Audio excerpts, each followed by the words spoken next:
Patuloy ang pag-iikot ng mga senatorial candidate para sa eleksyon 2025 sa ilang probinsya at lungsod sa bansa.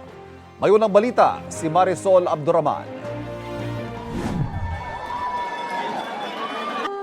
Nagsagawa ng proclamation rally ang mga binansagang Duterte senatorial candidates ng PDP laban.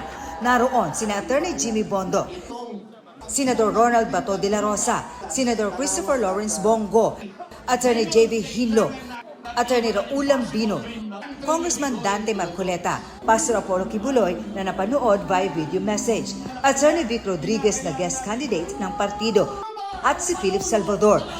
Naroon din sa event si dating Pangulong Rodrigo Duterte. Sigurado ako na ang Pilipino napipika na. Either failed promises or whatever. Kaya pagdating ng kung nasa isip pa yan ng Pilipino, swerte natin. O boss, panalo kayong lahat. Nagpadala naman ng mensahe si Vice President Sara Duterte para sa mga kandidato ng partido. Kasama si Pangulong Bongbong Marcos ng kampanya sa Iloilo City ang senatorial slate ng administrasyon.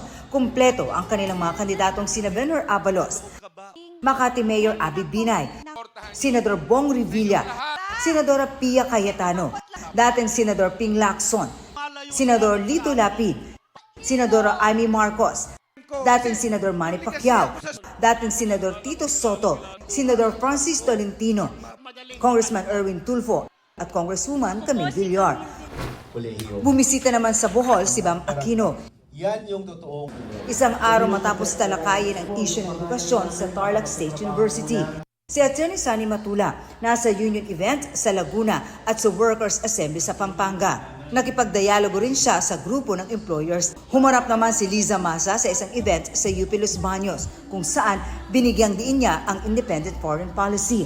Patuloy namin sinusundan ang kampanya ng mga tumatapong senador sa eleksyon 2025. Ito ang unang balita. Marisol Abduraman para sa GMA Integrated News. Kapuso, huwag magpapahuli sa latest news and updates. Mag-iuna ka sa balita at mag-subscribe sa YouTube channel ng GMA Integrated News.